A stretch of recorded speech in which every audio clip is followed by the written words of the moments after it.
So Mercedes, we're both dealing with the same chaos of dealing with moving and boxes and relocating and all of that. How are you doing? I am doing great considering all the factors that I rolled in the last 2 weeks. Yeah. It's insane. It's moving is one of those things. I mean, when we were like moving out to Cincinnati, I was like, oh, this will be great. I've not moved in a long time. I forgot what a kick in the dick it is. Oh my It's God. a pain in the ass. It's a pain in the ass. Literally, it was, I had about 2 days to move and then I had to be on the road for 4 days. So Oh. it was on Thanksgiving out of all days. Oh my God. We were actually initially supposed to move on Thanksgiving too, and then ended up having to like bump that up a couple weeks. So I was at least spared the Thanksgiving week, but it's nuts. Okay. So you're outside Orlando. It's funny because when I was working for WWE, of course, most wrestlers live in Florida. That is the spot to be. It's the hub. And we were living out in Las Vegas because we were sort of the same mindset of like, oh, I don't want to like see everybody all the time. It's a lot. Do you run into people where you are now? No, I do not, which is the best thing ever. I'm very, very private and very just mind my own business type of a person. So Yeah. before I actually moved to Orlando, I was out living in like Clearwater area because I like to be away from everybody. I like to have my privacy. I like to separate my wrestling from my personal life. So any way I can do that, even relocation is the best thing I can do for my life, for my own personal and mental stability, literally. You need like that sanity. It's funny. So when I used to live in New York and I used to be on the same flight all the time as like all of the writers from WWE, like from, everyone coming in from Stanford, flying out of LaGuardia or JFK or whatever. And yeah, you end up getting screwed on your seats as well because everybody else has the same status you have. So you end up getting bumped, get that first class seat. Sucks. Some bullshit. Hey, I'm just happy to be on a plane. I can care less about first class. Whatever you want to pay to get me on a plane, I'm good, bro. I'm good. You know what? I used to feel that way until I started having like panic attacks on planes, and I was like, I don't like being in the back anymore. And I felt so bougie about that because I don't care about that shit either. But I was like, it's what freaks me out being on a plane is when everybody all stands up at once to get off the plane and you're stuck sitting there. I'm like, everyone get out of my way. No, I sit on the aisle seat for that reason. So even Smart. the next people that sit next to me, they stand up. I'm not standing up. Yeah. I just put my feet in the aisle and I just stay seated. I'm like, you can't go. You're not going to go nowhere. Why even stand up? You're not going to go nowhere. Just sit your ass down and relax for a hot minute. Yeah, exactly. Hang on. Your time will come. I promise. Exactly. So how have you been? What's going on in the world of Mercedes Martinez?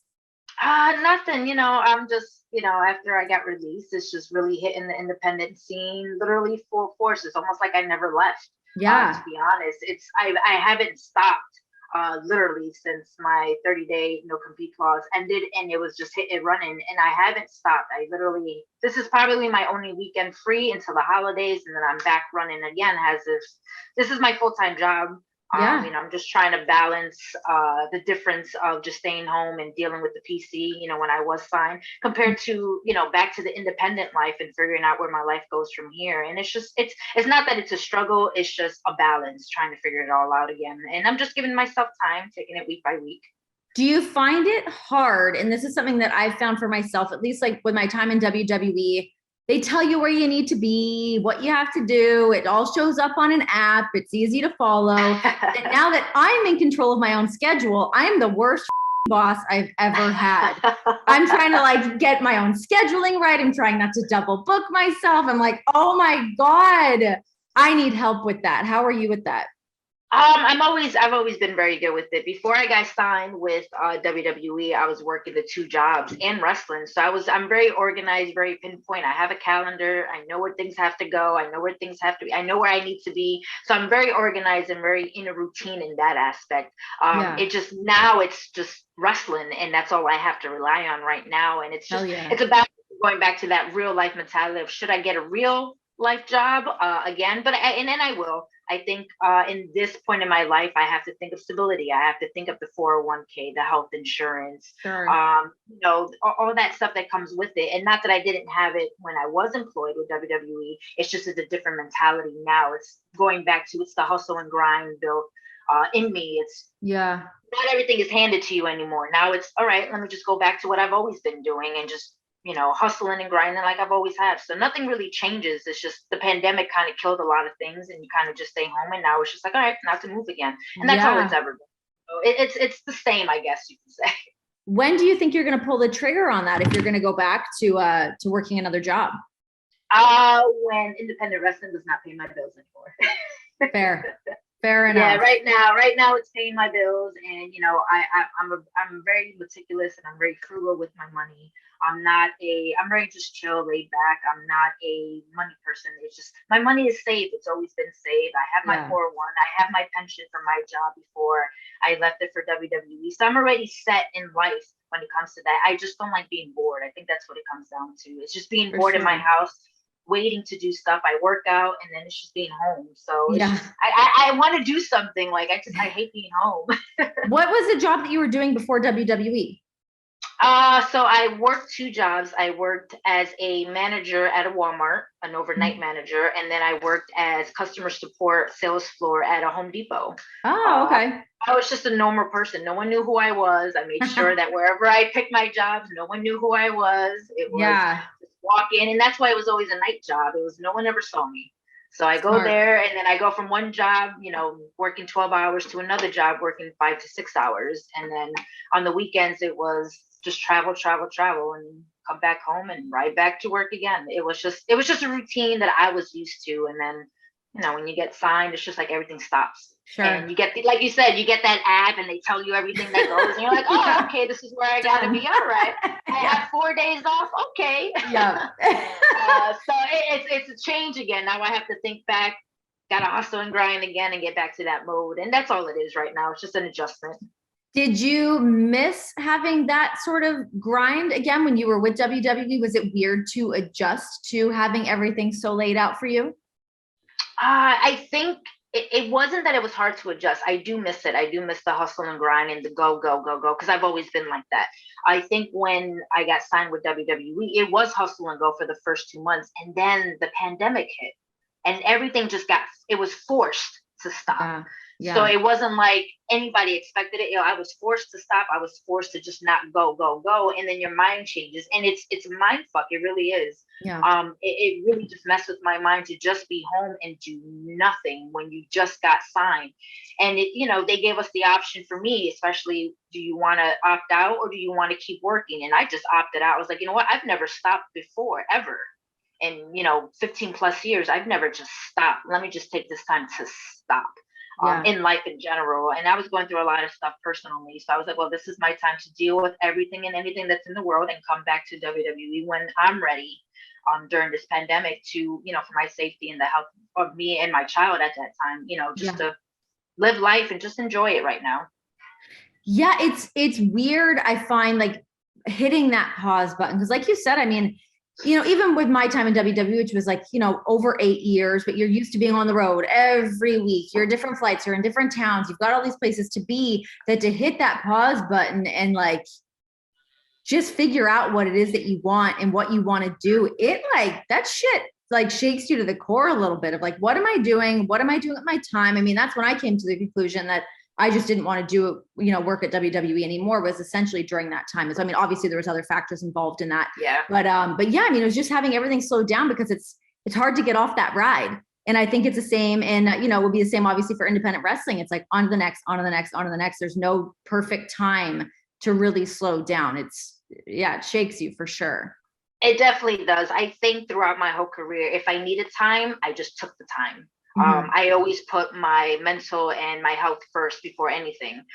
So if I needed a mental break from independent wrestling and the 2 jobs and just hustle and go, I will take it. I'd be like, just no bookings for a month or 2, and then I'll hit it back running, because you need that time. You also have to think of your You also have to think of your personal life. Like, you have to put that first too. There's a balance. So I've always said that wrestling will always be here. It's not going to go anywhere. But your health and your safety, mental and physically, you have to take care of that to continue to wrestle wrestle. So I've always just took the time off if I needed it, whether, the bookings didn't matter because I had a real job. It was just a matter of just balance. And, I was married at the time, so I had to put my marriage as well on top of things. I had my child, so I had to make sure that he was taken care of. So it is a really big balance. And just people don't realize that wrestling's always going to be here. For sure. You got to find that balance. And if you can't find that balance, that's where people kind of fuck up and just like, wow, what am I going to do? They rely so much on wrestling, but wrestling is not the end of it all. It really isn't. If this is your passion, just find that balance that you can, take the time off that you need, and then just hit it running when you come back, when you are ready. When you can put 150%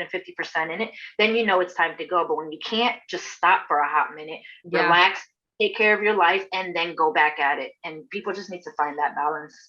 How was it for you dipping your toes back in the independent circuit? The world is now blasted wide open. There's a million places to be, so many different shows. How was that for you to resubmerge yourself into that? I felt nervous, to be honest. Really? Yeah. Because it was almost like, will people book me? Will people want me? I know I'm coming off this big high and this big hype. Are people going to pay me? Are they going to be like, no, we can't pay you? Like, it was a whole big mind. And I was like, all right. And then when the bookings came in, people kept asking, I'm like, all right, let me just go. It is a total trip. Like with WWE, I didn't have a chance to be with all the crowds except for the beginning. Pandemic hit, and then you're just working with no crowd. So I was in that mode. And then the moment that like I got into the independent scene, my first show was a sold out crowd of over 500 people. It was like 600 or 700 people in a sold out crowd with my first match coming back. And then it just escalated from there. And I was just like, man, this is what I miss. I miss the interaction. I miss the butterflies. I miss the nervousness when you get out through the curtain. I really miss the locker room the most is, all my friends, all my colleagues. That's what I miss. Not to say that WWE didn't give me colleagues. It's just different when you hustle for, 20 years and you made all this friendships and stuff. And those people are not with you on your ride. They're still behind you. You kind of go back to them like, hey, I'm still here with y'all. I'm grinding just like you guys. I still am. I'm the same person. I haven't changed. So it's exciting, and I wouldn't miss. I don't think I would ever go back to a big company like that. I wouldn't. I think just the independence is where I belong, and I think if any company is going to have me, I still want to be able to have the freedom to go back to my humble beginnings, because that's where you start. The humble beginnings is what makes or breaks you, and I live for it. I really do. Yeah, I mean, I get that. I mean, I've seen my husband do the same thing where it's like he likes to get in and do that nitty gritty stuff that he, you can't do on some of those bigger stages. And that's the thing that kind of scratches the itch for him. So, I mean, I get it from seeing him go through a bunch of that. What was it like for you? Like, what was your experience at WWE from being signed there to being a part of NXT? I mean, we'll go through the whole run of things, but just like the initial deal of you going in there and signing a contract after doing Mae Young. I felt like I was a rookie. How I really crazy. It really did. Like, it was almost like I was asking for help, considering I've been in this business 20 years, but to be in a locker room and be actually contracted, it was a whole new thing. It was from the Mae Young. I knew how the inner workings worked. I mean, I've been an extra, and I've been with WWE on and off, not with a contract, just constantly with them throughout my career. But this was different. This was me going to work. And it was like, where do I go? Where do I put my stuff? It felt like I just didn't know what I was. It literally felt like I was walking in my first day of school. Like, okay, what do I do here? And that's what it felt like. It was like I didn't have a locker yet. I'm like, so where do I put my stuff, guys? What a weird feeling that is. I remember that being, you're just like, what do I do? Where do I go? I always give credit to Vicky Guerrero. She was the first person where I was like, am I allowed to go in the locker room? She's like, you can bring your stuff in here. I had no idea where I was going or what I was doing. Yeah, that's exactly what it felt like. It was like, all right, I've been here before. I know what I'm supposed to do, but I'm not an extra talent this time. This time, this is where I belong. So what do I do now? Do I still, it was just crazy. I was like, okay, twiddling my thumbs. Hey, can I put this here? And it was just like, yeah, you can do that there. That's where your stuff belongs. Okay, cool, thanks. Now what do I do? What time is everything? It literally felt like I was going back to school for like the first day ever. What was some of the stuff that you felt like you had to adjust to or ask for advice on? Was it more of like the TV side of things and like, or just like how NXT operates? What were the things that you found to be hard to adjust to? I think it was the more of the training schedule. The TV stuff I was used to because I was used to doing TV. It wasn't new for me, the cameras and all that. That was easy to do. It was more or less the training schedules. Getting up at 7 o'clock in the morning to bump in the ring was crazy. Because I'm not used to bumping at 7 o'clock, 8 o'clock in the morning. Who is? Who's? Nobody wants to do that. No, not at 7 o'clock in the morning. Yeah. So that was.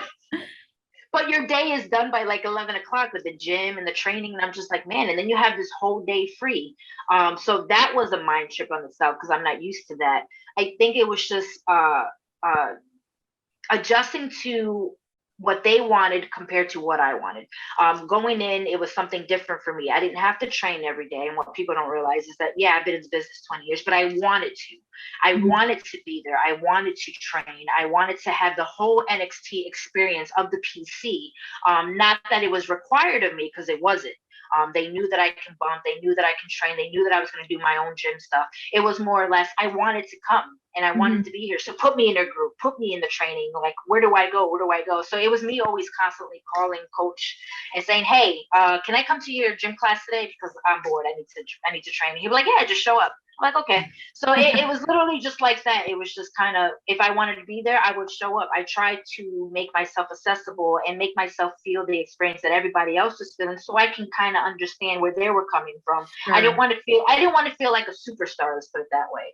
I really didn't want to come in and say, hey, I'm the veteran, but I'm the veteran in the indies, but this is your house. Let me come in and learn your style. Let me come and learn your ways so I can be acclimated to you guys. I'm very humble, very low key. Let me just be with you guys and build those relationships with everybody and learn your stuff and just take it all in. That's all I really wanted. And that's what I did at first. Well, I feel like that must have been something that would have gone pretty far with, all the higher ups within WWE, seeing you put in that work when you didn't have to do that. Do you feel that that was recognized in that way?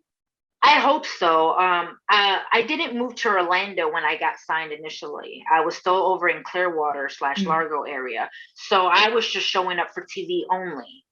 Just because of, my personal, like I said, I was married, I had a child, he was in school, and my priorities were him. So I was just showing up just for TV days. So if I could make it to the training centers, then I would, but they also understood that I had a life that I can't just uproot like that. Yeah. There's a lot of factors in, but when the pandemic hit and stuff and all that good stuff, it was almost like, let me just move. My marriage was falling apart. It's a known fact that I was going through a divorce. So that was my chance to say, let me pick up and let me just go to Orlando and put all my efforts into that. Right. And then, so during the pandemic, I just moved to Orlando in the beginning of the pandemic, literally maybe 3 weeks in, everything gets shut down, and now I'm in a new city with nothing around, no child, no nothing. I was just like, all right, well, here we go. So I would hope that they saw it. What did that do to you mentally, to be going through that, to not be with your kid all the time, to be going through a divorce, for in a pandemic? Like, talk about your world flipped upside down. It was flipped upside down.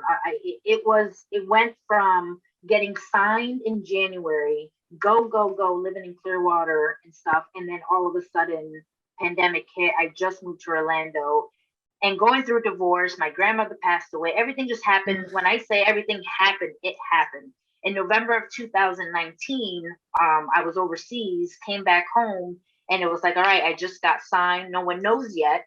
We try not to leak it. And my my marriage fell apart around that time. Then, it is what it is. It's life. You deal with it. And I had to take it and just say, okay, let me deal with this when I can, because my grandmother passed away right after Christmas, and I had to go fly home to Connecticut, deal with that. And literally when I flew home, dealt with that, came back, I had to report to the PC.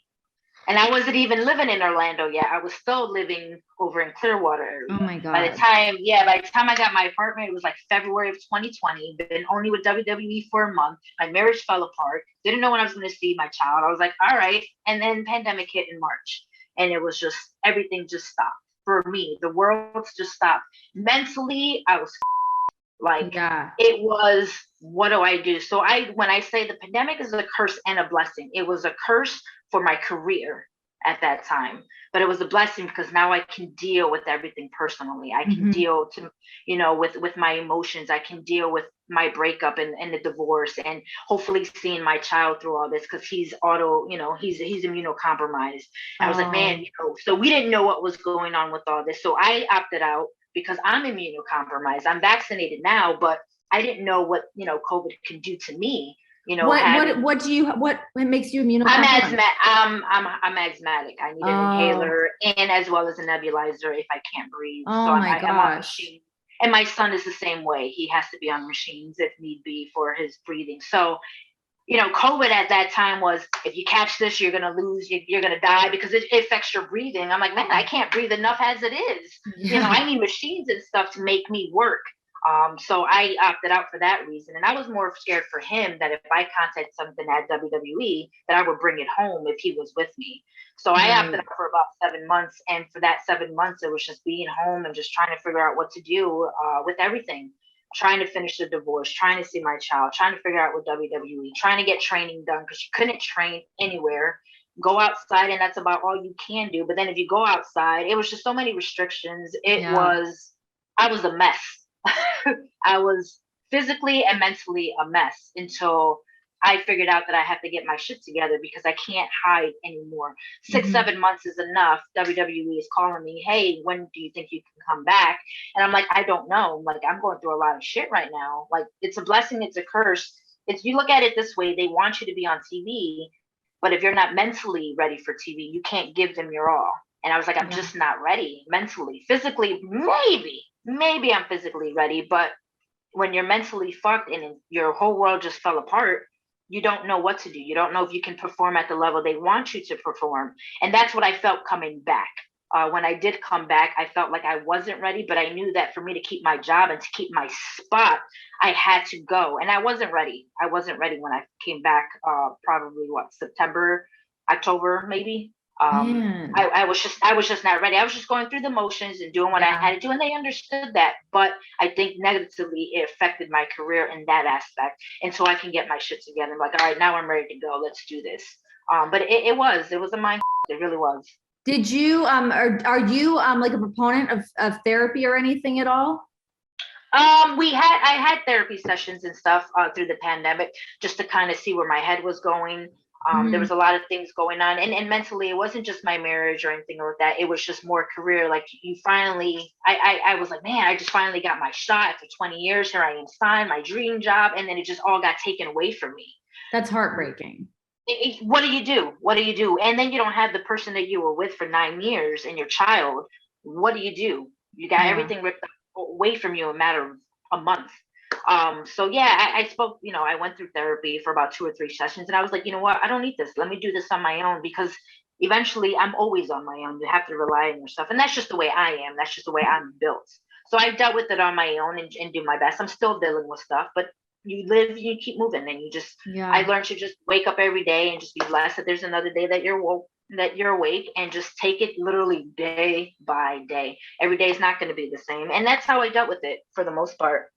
So was it going through all of those things that you just listed off? Is that what kind of happened with you saying that you did not want to be doing Retribution anymore? What happened there? And I know I spoke on it, which is one of those things where it's like, oh man.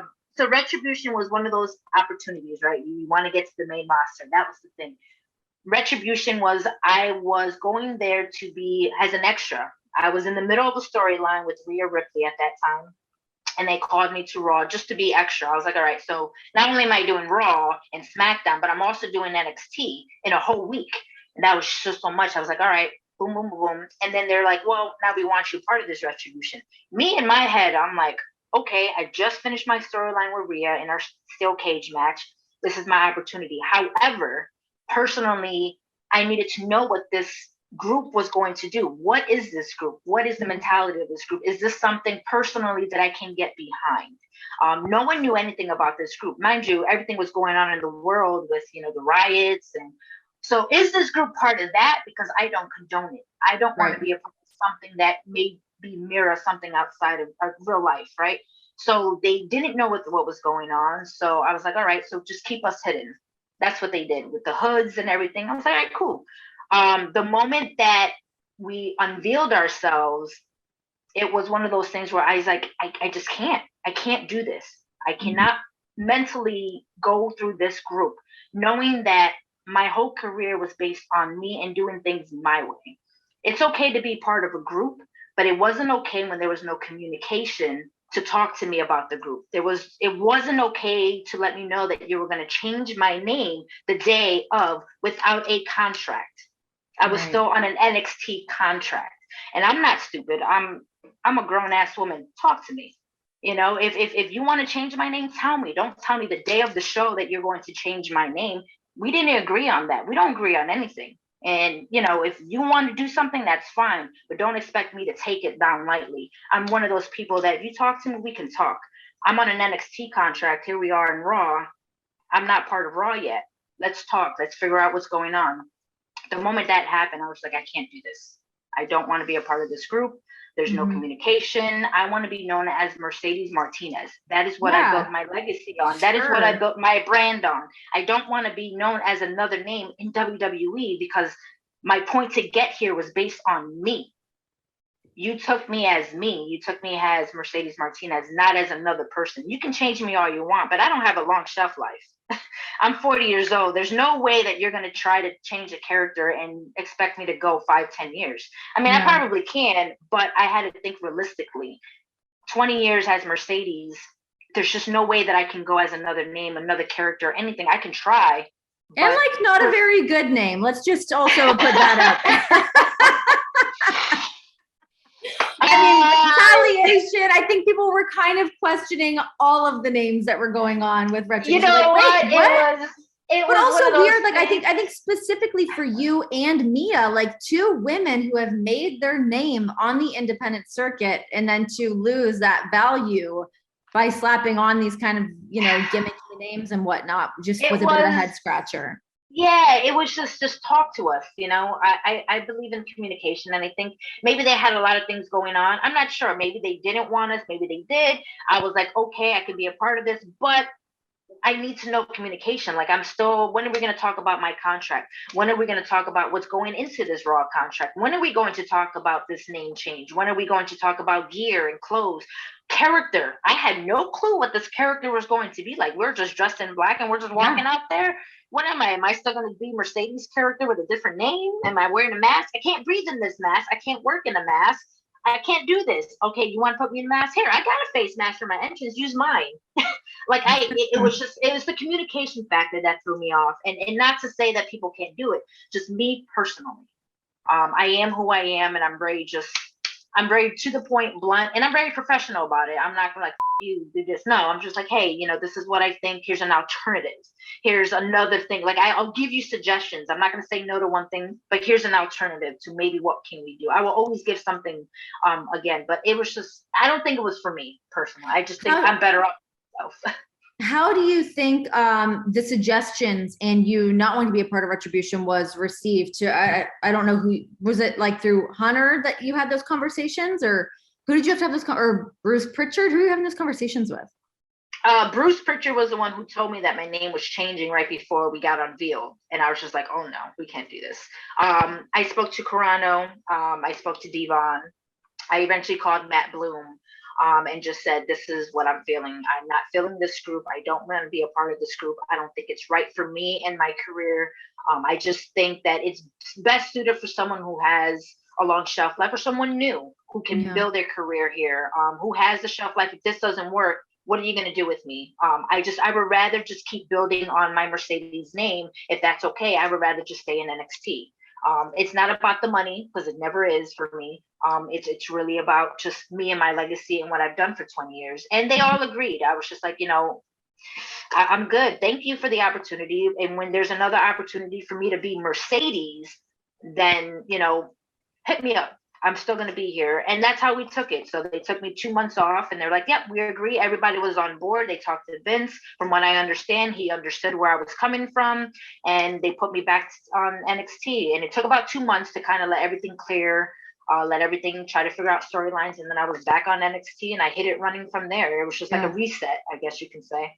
Yeah, interesting. I always find it so interesting, like how the creative stuff like that comes about. I mean, obviously being around it and hearing where certain things come and go, but I feel like the Retribution stuff was happening as I was on my way out. So yeah, I didn't get to be around too much of that stuff when it was happening. What about working with Sarah Del Rey at NXT? What was that like for you guys to meet back under that roof? Different. We've been, we wrestled each other throughout the years, and I was so happy when she got signed as a coach because she's brilliant in coaching the new generation. But it was hard to be like, oh damn, she's my boss now. Yeah. I'm like, all right, so how do we do this? How do we go? Like, you're my cool friend. Like, we I can work. I can do things. What I'm capable of. But I have to do what? Yeah. Okay. So it was a balance. But all in all, it was a good time. It was just like, all right, boss. It's definitely weird to call her that. It was definitely weird to see her as my trainer. Yeah. Teaching me stuff when I'm like, I know how to do this already, but okay. It was fun. Were there ever conversations about you being a coach at NXT? I feel like I heard that kind of floated around before you came in as a talent.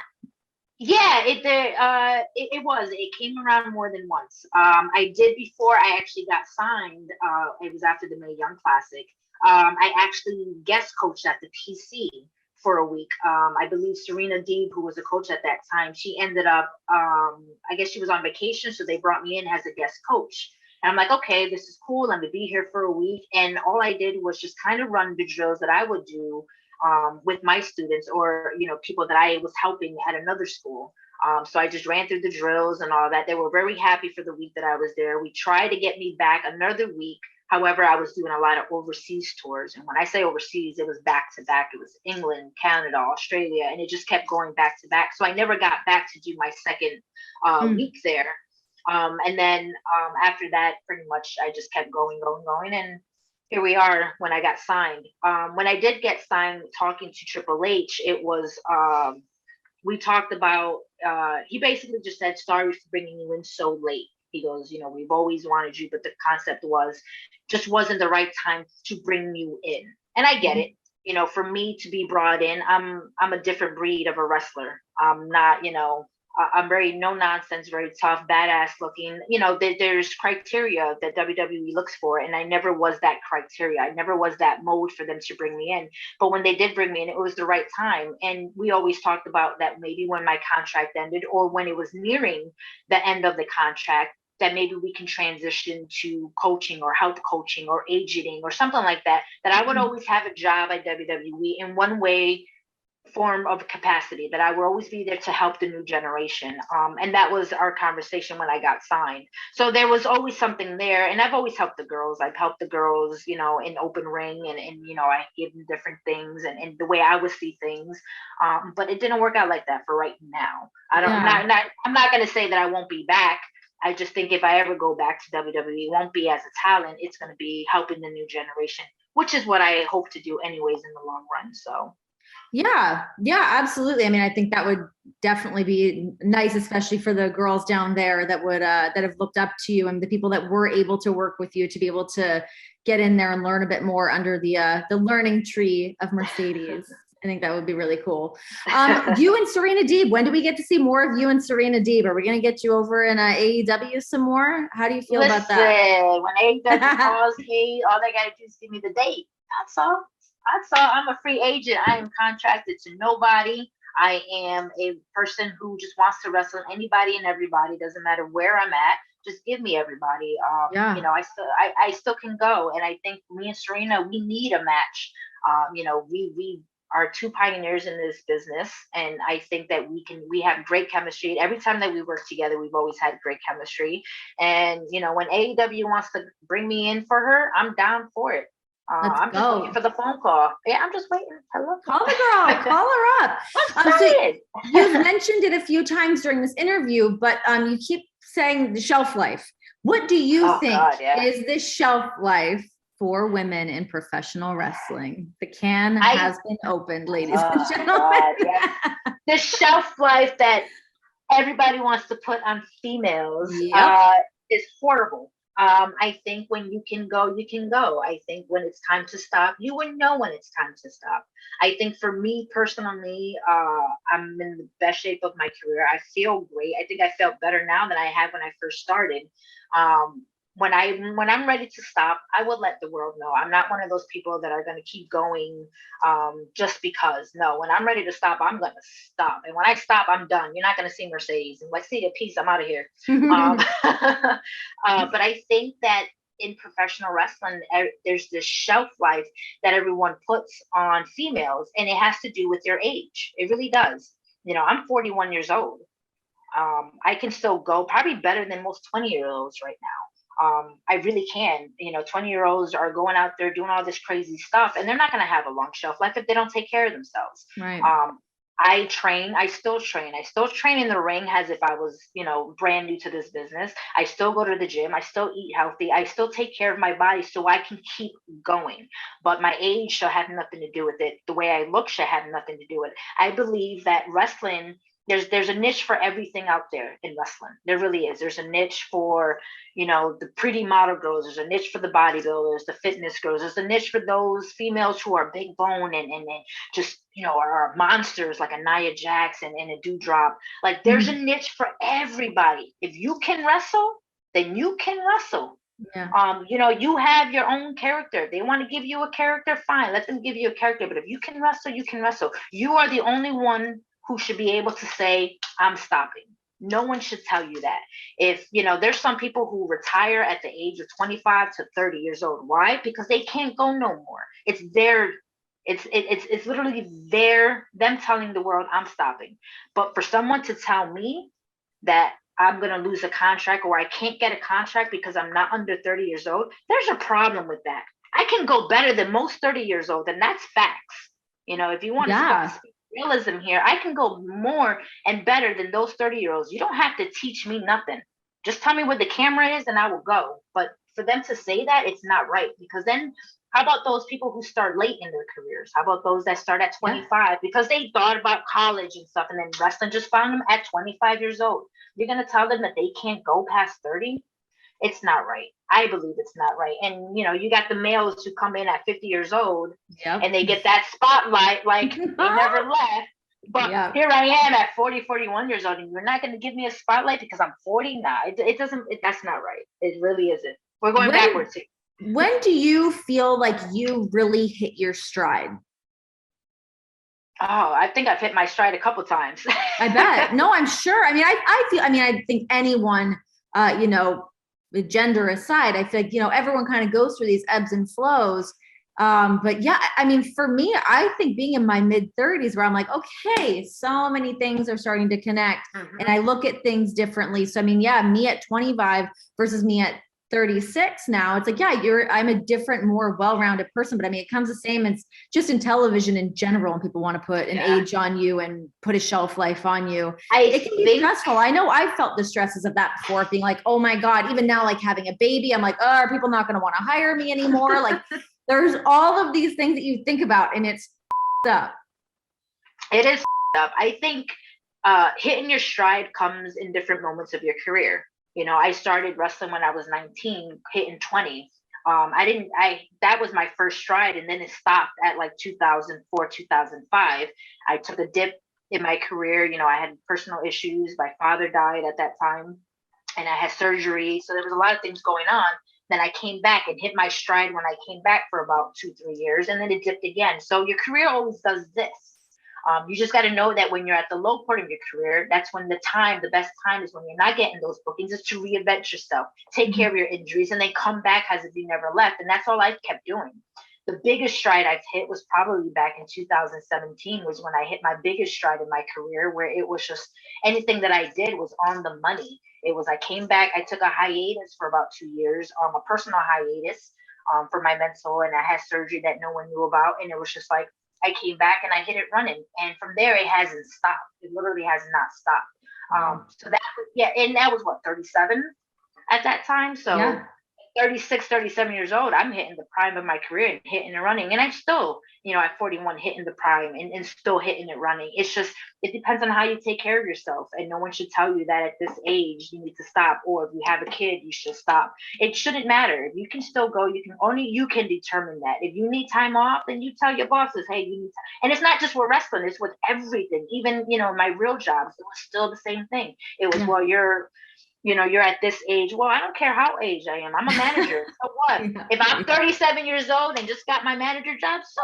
what? I worked hard for this. Like, you work hard for what you get. You literally, if you put your all into something, then you're going to see the payoff. And no one should tell you that you can't get that payoff. There's got to be a payoff for how hard people work. And as a female, it is 10 times harder for us to get into this business. It is 10 times harder for us to literally stay positive and say you to everybody who's out there, because that locker rooms and independent locker rooms when I was in back in my 20s was up. I ain't gonna lie. It was bullshit that you had to go through. And I don't want any females to go through that, anything. And I'm coming from being a female, being Hispanic, coming from the ghetto, and being gay. I had so many things against me. It was ridiculous. But for people to tell me now that I can't keep wrestling because of all that, nah, we ain't having that. I'm gonna put you in your place now. Back then, maybe now, because being professional, but not anymore. I'm gonna speak my piece. I'll say it professionally, but if we want to go gangster, I can go gangster.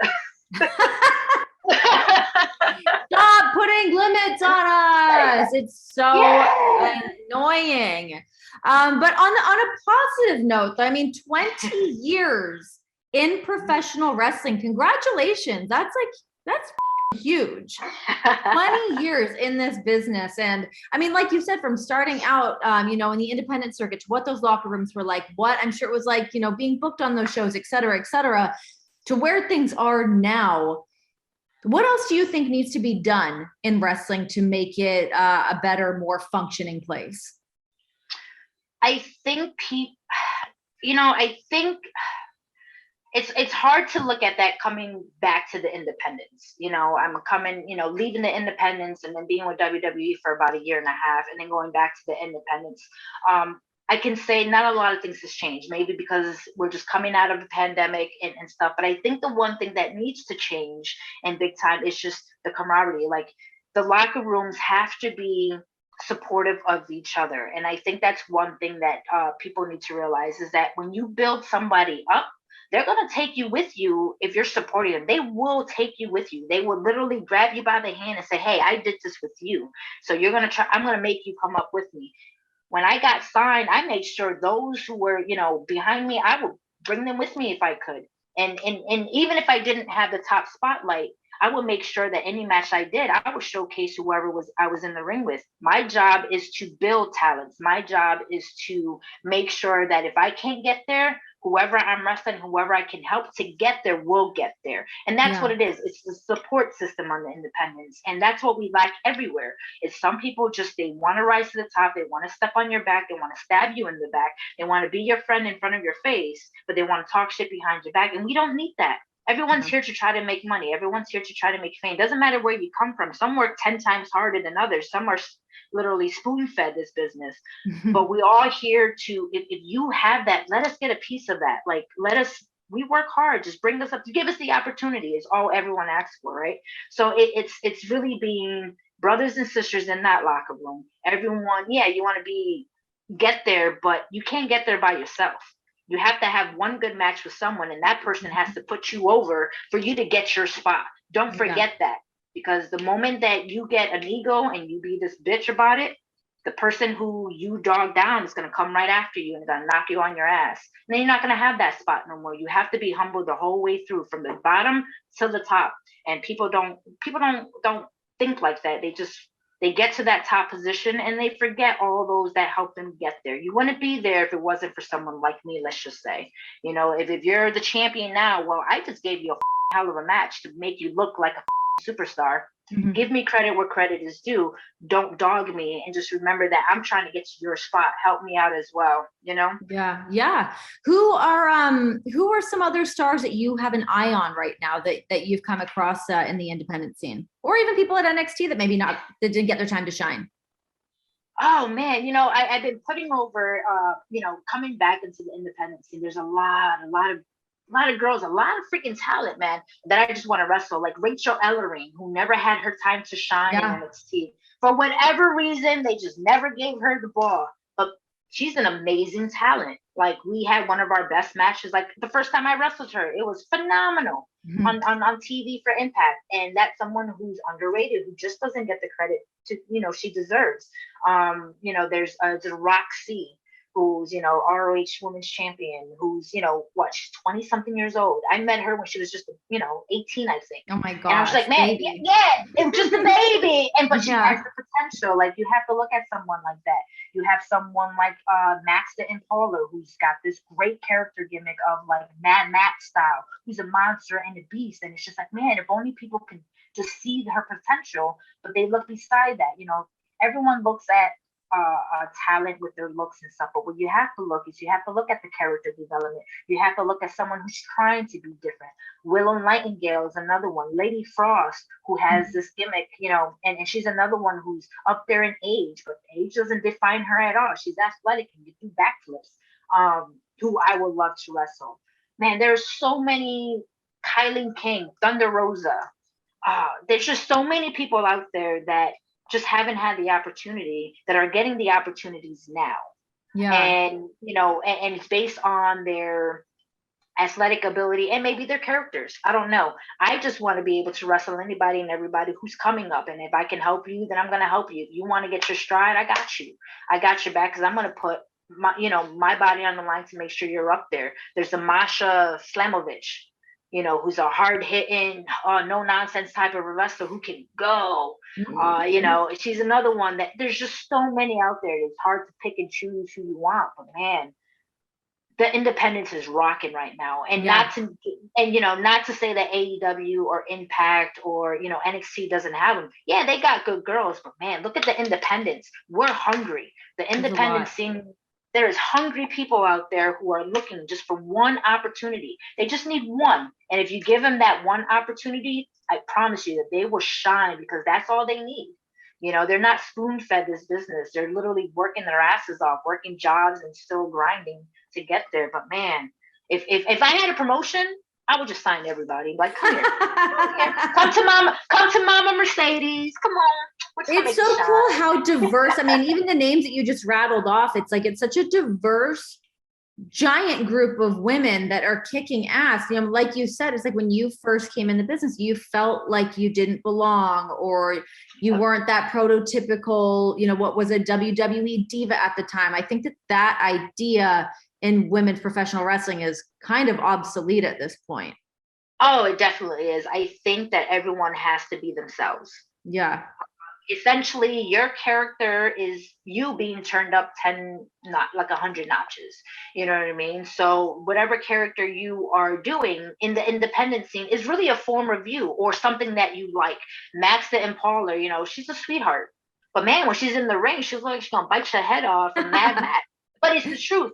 Roxy is this little cute little girl who's, she really is that nice. She really is this little rookie. Just if you look at everyone out there, male and females, it's just like their characters and their talent is what they're doing. No one's telling them to do this. It's really them. And then when they get signed, sometimes there's a cap on them. Like, well, we don't want you to be this anymore. We're just gonna take this away from you. Well, why? It worked. Rough. You grab them. You grab them, and it's almost like I got signed, and they're like, oh, we're changing our name, we're changing the character. Okay, maybe I'll make this work. And but it's with your confidence. I find like it really, if that's the thing that you've been building for this long, and all of a sudden you're like, wait, I'm not that anymore. Who am I? What am I doing? Like that can really mess with you. Oh my God. I mean, you've seen it happen time and time again. Yeah, I think you know what? I think it's just you have to find that niche to see what works for you. Sometimes if you just got signed when you're like a year or two in the business, you don't have a brand yet, right? You don't have a legacy yet. You just they grabbed you because they see potential. So they're going to mold you into what they want. That's where it comes in. But it's hard to mold someone who's been in the business 10 years and be like, well, we're going to change everything that that you built your legacy on. But your signing me has this. You know what I'm all about. Why are you going to change me to something else? And some people are okay with that. Some people, and I'm not going to knock it down. Hey, if you want to be what they tell you to be to keep your contract, go right ahead, mama. Do what's best for you. No one's going to tell you what's wrong. I'm not going to say WWE is for everyone, because it's not. WWE and NXT is not for everyone. It's if you think it's good for you, go try it out, test it out, see if it's something for you. It may not be, may not be for you. There's other companies out there. There's Impact now, there's MLW, there's, you know, AEW, there's overseas. Like, there's so many more places for you to, there's WWE is not the end of it all. You can go there, and maybe you've been there 6 months and then they let you go, which I've seen already. You're there 6 months, they didn't even make a mark, and then they let you go. Now what do you do? Well, you know what? There's other companies that are invested in you, and they're going to have you do you, not just be anybody else. So I think it's just, I think people, just wrestlers in general, just have to really just look at themselves and be like, all right, be real about yourself. Yeah. You know, be real about your career, be real about your character and what you want. If you want to go to WWE, go right ahead. Work your ass off to get there. It may be for you. It may not be. AEW may be for you. It just depends on what you want out of your career and which direction you want to go. Sure, absolutely. Well, listen, I've got 2 other questions for you, and they have absolutely nothing to do with wrestling. I know you're a huge Marvel fan, a huge Batman fan. How do you think Robert Pattinson is going to do as Batman? What do you think of the trailers we have seen so far? Where do you stand? You know what? Any Batman movie, and I'm not a big Marvel, I'm a DC fan. DC, my God. Yeah. We're just, you know, we're just gonna cut this conversation short now. My son was a Marvel fan, but I'm DC. Okay. No, I think any Batman movie that I've seen, I have to go in it with an open mind.